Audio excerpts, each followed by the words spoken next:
Welcome to Lesson 5. We're going to talk about the Cold War and the 1950s this week.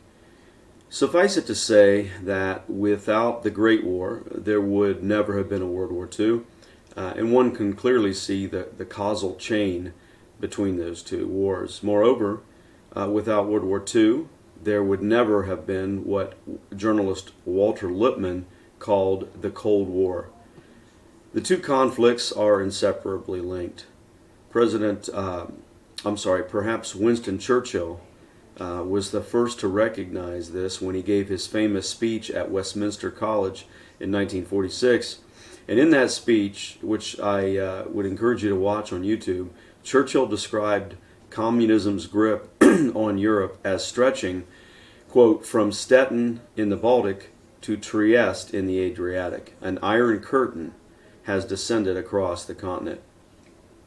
End quote. If you take the time to look at a map of Europe and check the geographical locations of the Baltic Sea and the Adriatic Sea, you'll notice that Churchill's Iron Curtain stretched the entire length of Europe just east of Germany, Switzerland, and Italy.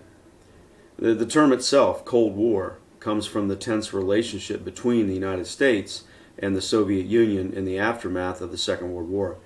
And during this period, which lasted from 1947 to 1991, there were several LICs, or low-intensity conflicts, that occurred. I want to talk about those. And these low-intensity conflicts involved the Soviet Union and Western allies as either direct participants, for example, the Korean War, the Vietnam War, Afghanistan, or indirectly through client states like Congo, Cuba, or Greece. And there are many reasons to which historians could point regarding what actually caused the Cold War, but it really began during the famous Second Front controversy of 1943. The Russians had been, of course, shouldering the brunt of the fighting, battling the Nazis in World War II since June of 1941. And Joseph Stalin desperately wanted the Western Allies to invade Western Europe, particularly France. And the reason he wanted this was so that some of the pressure off of his Russian troops would be relieved if there were another front, a second front opened. It of course would lessen the death toll of the Soviet Union. And a fact that we Americans tend to forget, I think, is that the vast majority of World War II casualties were suffered by the Soviets. During World War II, the United States lost about 300,000 people, but the Soviet Union lost 26 million. So let that sink in for a minute. 26 million people died, Soviets died during the Second World War. During the war, during World War II, a series of Allied strategy conferences were held in various parts around the globe. And at each of these conferences, the heads of the major combatant nations fighting the Axis were in attendance. For example, there was the Arcadia Conference, which was held right after the United States entered the war, and about 3 weeks after. The Second Washington Conference, held in the summer of 1942, which decided the Allied invasion of North Africa, Operation Torch. The Casablanca Conference in January of 1943, which decided the invasion of Italy and gave priority to dealing with the U-boat peril. And then there was the Tehran Conference of 1943. And at that conference, Stalin, Churchill, and Roosevelt, or the Big Three as they were called, met to discuss the best way to deal with Germany and the best way to deal Germany a crippling defeat. And a discussion at that conference arose that prompted what has been termed the Second Front controversy. Basically, the controversy went like this. Churchill argued for an Allied strike at what he called the soft underbelly of Europe, i.e. Italy and the Balkans. The British were more interested in maintaining their political interests and the preservation of the British Empire, and so taking the Mediterranean region, Churchill advocated, would accomplish this. On the other hand, Roosevelt, his military advisors, pushed for a cross-channel assault, English Channel assault, in keeping with their Germany First policy. Roosevelt reminded Churchill that the United States was committed to defeating the Nazis, which is why he agreed to Operation Torch in November of 1942. However, this didn't really satisfy Stalin, because it didn't draw that many troops off the Eastern Front. Therefore, Roosevelt acquiesced to Stalin, Churchill was overruled, and planning for D-Day began in earnest. However, this Second Front controversy was an essential factor in the origin of the Cold War, because Stalin was permitted to drive through Central Europe and into the heart of Berlin after the Soviets defeated the Sixth Army, the German Sixth Army, in February 1943 at Stalingrad. Now, in hindsight, had the Allies gone with Churchill's strategy, what we would call the peripheral strategy, and neglected a cross-channel invasion, it's really doubtful that the Soviets would have gained as much territory in Central and Eastern Europe as they did. There would have been no need for the Russians to have pushed westward into Berlin as an Allied approach up through the Balkans, through the, as Churchill termed it, the soft underbelly of Europe, would have immediately alienated the Russians and would have negated their need to push westward through Poland and other Baltic states. At the Yalta Conference, another famous strategy conference held in February of 1945, really just weeks before Roosevelt died, this was the next to the last Allied strategy conference. Roosevelt, Stalin, and Churchill, the big three, agreed at that conference at Yalta to divide up conquered Germany into 4 zones of occupation to be run by their 3 countries as well as France. They scheduled another meeting for April in San Francisco to create the United Nations. Stalin also agreed to permit free elections in Eastern Europe and to enter the war against Japan. These were all concessions that were made during the Yalta Conference.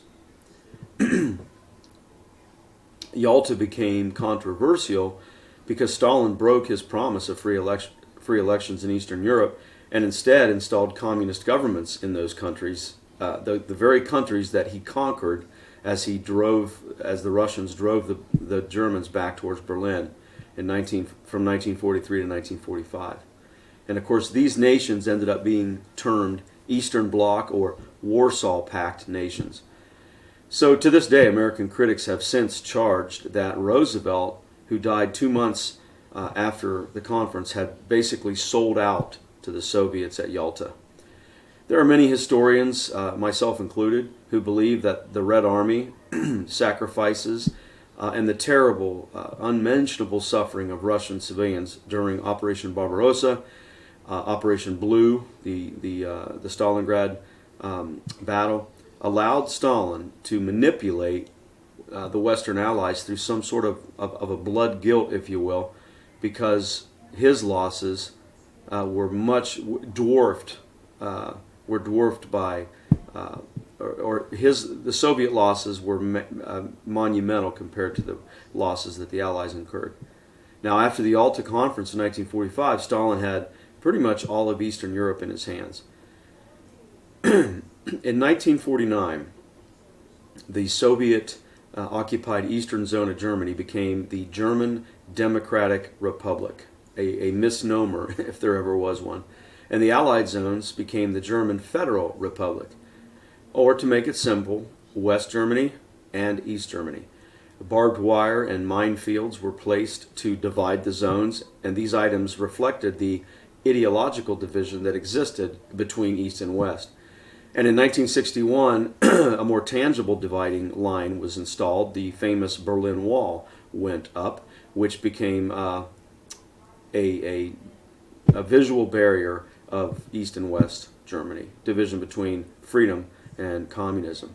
Also in 1949, a military alliance was established by the Western Allies known as the North Atlantic Treaty Organization, or NATO. And the purpose of NATO was to create a counterweight to Soviet armies that were posturing themselves in Central and Eastern Europe. After World War II, NATO's original members included Belgium, Canada, Denmark, France, Iceland, Italy, Luxembourg, the Netherlands, Norway, Portugal, the United Kingdom, and of course the United States. Now, considering what we have maybe learned in some history classes thus far, try to think of some things to which NATO compares. If you've taken the recent European history course, or you've studied European history, you'll know about the Congress system, which followed the Napoleonic Wars. We had the Triple Entente of the Great War. We have the League of Nations that was created right after the Great War. The Tripartite Pact of World War II. So NATO, like these, was a form of what we would call collective security against the global threat of communism. NATO also allowed the stationing of U.S. troops in European bases like England, West Germany, Portugal, and the Netherlands. My family and I got stationed in Portugal in the mid-1980s while the Cold War was still very much active. In fact, I can recall being active duty at that time. U.S. Navy, they were called P-3 Orion, anti-submarine aircraft would patrol the North Atlantic around where we lived, or this island we were on, hunting for Soviet submarines. Throughout the Cold War, each and every LIC, or low-intensity conflict, took on huge significance and caused great fear throughout the world because the United States was not alone now in possessing the atomic bomb. The Soviet Union tested or exploded their first atomic bomb in 1949. The same year, Germany was officially divided. Great Britain got the bomb in 1952, France in 1960, China in 1964, and so on. And so with the threat now of global thermonuclear war hanging in the air, the Cold War threatened to become hot at a moment's notice. Now, the first major conflict of the Cold War was the 3-year Greek Civil War. The departure of German troops after World War II led to a bloody civil war in 1946 because of this power vacuum that was created between Greek communists and pro-Greek monarchy forces. Russia began supplying or aiding the communists, while the United States aided the monarchist forces, who eventually prevailed in 1949. So the Greek Civil War really set the stage for how the Cold War was going to be fought. Like pawns, if you will, on a global chessboard, the Soviet Union and the United States fought wars by proxy or through client states to achieve their political aims. The next major incident to occur during the Cold War was the Berlin blockade, or the Berlin airlift. And so in July of 1948, Russian troops decided to blockade rail and truck routes that were going into West Berlin through Soviet zones of occupation. This meant that the people in West Berlin would not be able to receive any kind of supplies. And so in retaliation, the Allies began this massive airlift of supplies into West Berlin, flying over 200,000 flights in 1 year. And this provided the West Berliners up to 9,000 tons of supplies each and every day. Soviet military aircraft began to violate West Berlin airspace during the Berlin airlift. They would harass or buzz, if you will, supply flights that were going in and out of West Berlin.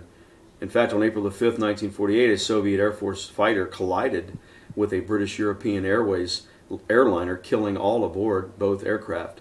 And this was the only time during the Berlin airlift when tensions nearly escalated to full-out war. On 15 April 1949, the Soviets announced that they were willing to lift the blockade, and the next day, the U.S. State Department stated that, quote, "the way appears clear for the blockade to end," end quote. Soon afterwards, the four powers began serious negotiations, and a settlement was reached on Western terms. And on May the 4th, 1949, the Allies announced an agreement to end the blockade in 8 days' time. Now, prior excuse me, to the Berlin airlift, or Berlin blockade, President Truman had announced on March the 12th, 1947, in an address to Congress, that it would be the foreign policy of the United States to assist any country whose stability was threatened by communism. And of course, this became known as the famous Truman Doctrine, and effectively it reoriented all U.S. foreign policy away from the traditional stance of isolationism, from regional conflicts that didn't directly involve the United States, now to one of likely intervention in faraway conflicts. The inspiration for the Truman Doctrine came from a diplomat named George Kennan, who outlined that the best defense against a Soviet threat was a strategy of containment. So the Truman Doctrine effectively gave the job of being the world policeman to the United States. President Eisenhower would build off the Truman Doctrine and advance his famous domino theory. In 1945, a civil war erupted between the nationalist Chinese government of Chiang Kai-shek and the communists led by Mao Zedong. And like we did during World War II, the United States backed Chiang Kai-shek's forces in their establishment in 1950 of a democratic government in Formosa, which is now known as Taiwan. And on the Chinese mainland, Mao Zedong proclaimed the PRC, the People's Republic of China. And since 1950, China has been a communist nation, and Truman took a lot of flack over the United States losing China to communism. Politically, this was a huge victory for the Soviet Union. One of the unfortunate outcomes of the Truman Doctrine was the hysteria over the perceived threat posed by communists residing within America. This became known as the Red Scare. Communists were often referred to as Reds for their allegiance to the red-colored Soviet flag, and also for the term Reds, which derived from the Russian Civil War. The Red Scare led to a wide range of actions that had a profound and enduring effect on American government and society. Federal employees were analyzed to determine whether they were sufficiently loyal to the government, and the House Un-American Activities Committee, as well as U.S. Senator Joseph McCarthy, investigated allegations of subversive elements in the government as well as Hollywood. And on February the 9th, 1950, Senator McCarthy claimed that he had a list with the names of over 200 members of the State Department who were, quote, known communists. The speech pushed McCarthy to national prominence and sparked a nationwide hysteria which became nothing more than witch hunts, if you will. McCarthy never did produce any solid evidence that there was even one communist in the State Department, and I would venture to say that we have more potential communists in American government today than we ever did in 1950.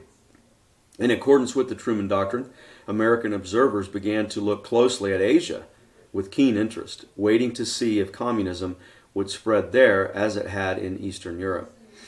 And in June of 1950, North Korean troops crossed the 38th parallel and invaded South Korea. South Korean President Syngman Rhee appealed to the United Nations for assistance, and the UN voted for a resolution calling for an immediate cessation of hostility and a withdrawal of communist troops back across the 30th parallel. The UN sanction gave U.S. troops the green light to protect her own interests. General MacArthur, who was commander of all Far Eastern forces at that time, began to send ammunition and supplies to South Korean troops, and then soon U.S. troops found themselves there under what was known as a United Nations cloak.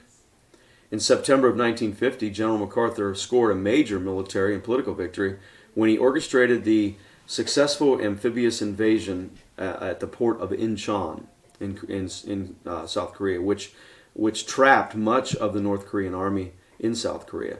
It was this invasion that convinced Truman to take the fighting into North Korea, but as UN forces neared the Chinese border in October of 1950, suddenly China sent about 300,000 troops across the Yalu River to join the North Koreans.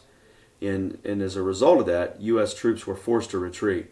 Of course, the famous 1st Marine Division, who had gained fame for the Guadalcanal campaign in World War II, retreated to the Chosin Reservoir and endured freezing temperatures, constant attacks by the Chinese until they could reach the port of Hungnam. After 3 years of bitter fighting in Korea, an armistice was signed in July of 1953, leaving the division between North and South Korea pretty much the same as it was in June of 1950. There were more than 3 million casualties in the Korean War, known as the Forgotten War, including 140,000 U.S. forces killed or wounded. The Korean War really heightened the Cold War tensions, not only in Europe but across the globe. And in a 1950 New York Times article, President Truman was quoted as saying regarding China's sending troops across the Yalu River that, quote, "We will use the atomic bomb if necessary, and MacArthur will get to pick the targets," end quote. So Truman's threat of using an atomic bomb again, remember, we were the only nation, still are the only nation that has ever used an atomic bomb in warfare. That sent shockwaves around the world. Since Russia also had the atomic bomb, tensions between America and the Soviet Union really mounted during the 50s and 1960s. Fallout shelters sprang up in most institutional buildings like schools and gymnasiums and libraries. I can remember as a kid going to school, there would be this sign, black and yellow sign. It had a radiation symbol and it would say fallout shelter, and it would usually be in a basement in the school. And so that was a very real thing. And there were even citizens who would build their own private bomb shelters. This was all the rage in the 50s and 60s because everybody was afraid of the bomb. After Stalin died in March of 1953, Nikita Khrushchev became the Soviet premier.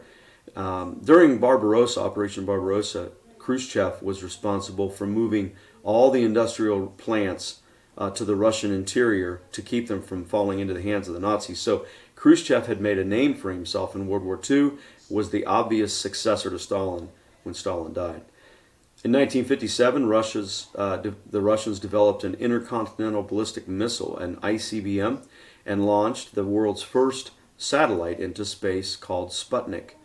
And this event started the famous race for space between the Soviet Union and the United States. A year later, the United States launched its own ICBM satellite known as Explorer 1. So with the advent of ICBMs, NATO and Warsaw Pact leaders, the real possibility for nuclear warfare was there.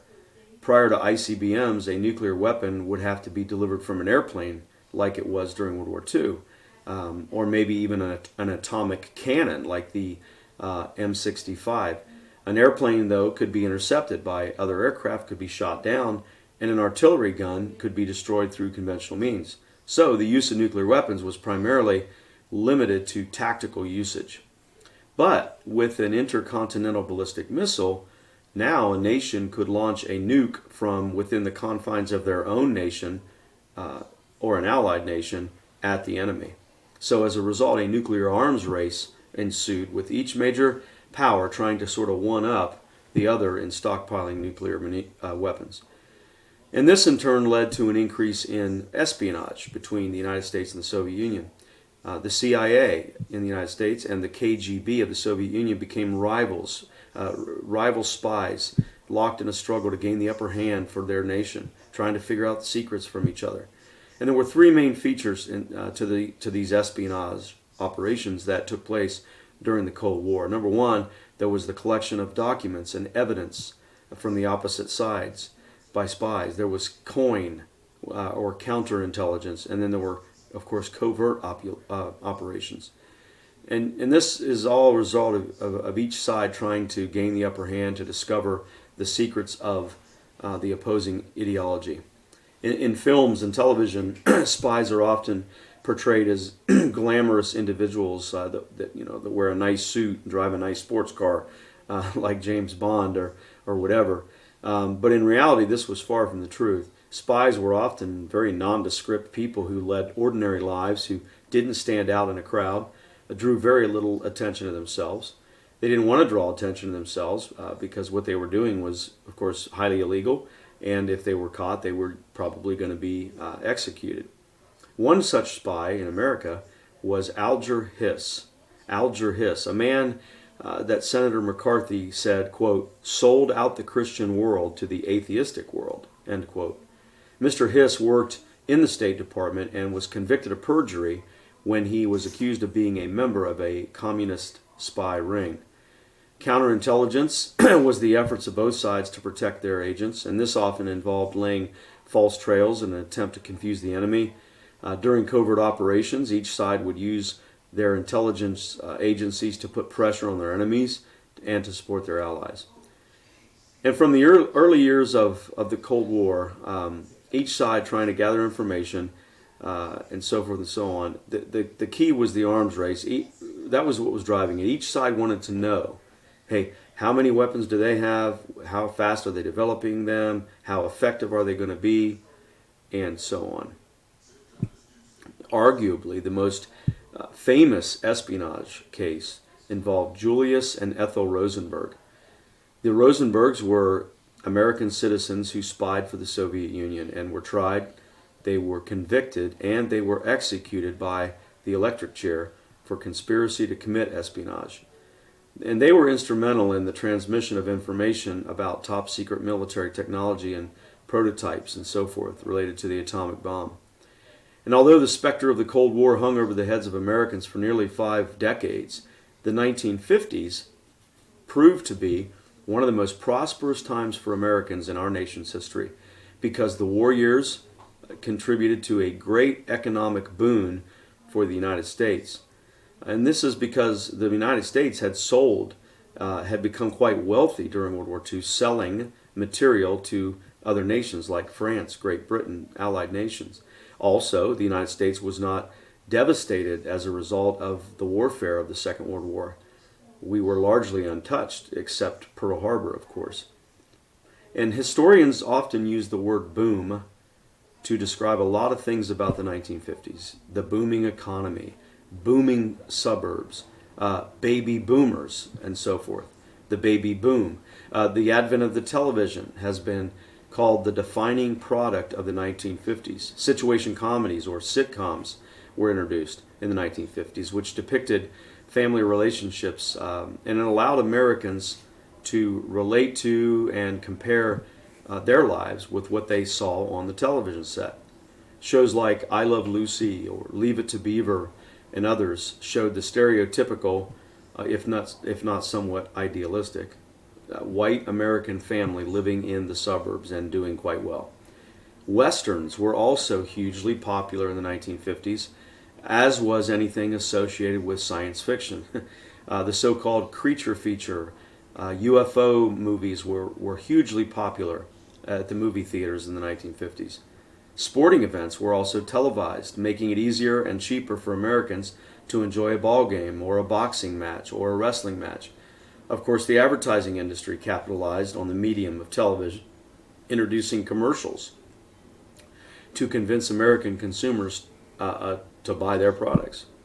And as a result, as Professor Kidd terms it, the culture of conformity developed in America, as keeping up with the Joneses became the goal of so many American middle-class families. But with all this consumerism, a concern for America's spiritual apathy began to develop among evangelicals.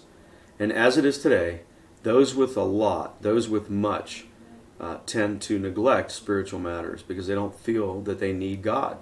And this happened in America. And in 1948, evangelist Billy Graham launched perhaps the most famous revival, I wouldn't call it a revival, but the most famous crusade, a series of evangelical meetings that the world has ever seen. And he began it in Los Angeles. Also, the liberal left, as well as the conservative right, heavily criticized the culture of conformity, and they saw it as phony and not representative of reality. This spawned a counter-cultural literary and social movement known as the Beat Generation, or Beatniks. Authors like Jack Kerouac, Allen Ginsberg were largely influential in what became the hippie generation a decade later. Another phenomenon that arose during the 1950s was in the number of adolescents who began to shirk off parental authority and rebel. Popular culture encouraged this, with Hollywood films starring James Dean, a young actor who died in a tragic car accident at the age of 24. James Dean often portrayed a rebel bucking against social norms in the films that he made. Of course, nothing was as representative of the rebellious youth culture of the 50s more than the introduction of rock and roll music. Elvis Presley was probably the most responsible for this when he first appeared on Ed Sullivan's show in 1956, and millions of teenagers, especially teenage girls, idolized Elvis, went crazy over the guy. As conformist as the 1950s were, there were still some deep social and racial divisions in American society, just like there is today. The issue of desegregating white and black schools arose in the 50s, most notably in the Little Rock, Arkansas case that went to the Supreme Court. The case was known as Brown versus the Board of Education, and it ruled that state-mandated school segregation violated the 14th Amendment's guarantee of, quote, equal protection of the laws. The governor of Arkansas, a man by the name of Orville Faubus, called up the National Guard to keep black children from entering a local high school. President Eisenhower, however, overruled him and sent in troops of the 101st Airborne to escort what were termed the Little Rock Nine, as they were called, these 9 students, to their classrooms. The Rosa Parks incident occurred during this decade, which sparked a bus boycott in Montgomery, Alabama. Now, the 1950s were not the only period in American history to experience civil unrest based on race and the issue of civil rights. This would happen in the 60s with the passage of the Civil Rights Act under President Lyndon Johnson. And while many Americans enjoyed the booming prosperity of living post-war America, the 1950s was very much a time of underlying fear and trepidation because America's monopoly on having the atomic bomb was now over. On August the 29th, 1949, the Soviet Union successfully detonated their first atomic bomb in Kazakhstan. And this, of course, sparked a nuclear arms race that continued to cause tension throughout the 50s, the 60s, and really even into the 90s as American and Russian leaders haggled over the nuclear stockpile. When President Dwight D. Eisenhower left office in 1961, he was still framing the Cold War in stark terms. He said this, quote, "We face a hostile ideology, global in scope, atheistic in character, ruthless in purpose, and insidious in method. Unhappily, the danger it poses promises to be of indefinite duration." End quote. President Eisenhower also warned Americans of the misplaced power of government, a government dominated by military interest. And so that's why I included the YouTube video of, and I want you to watch it, Eisenhower's speech on the military-industrial complex. But as America entered the 1960s, the danger of the military-industrial complex took a backseat to the more pressing social and spiritual dangers that had began the unraveling of American society.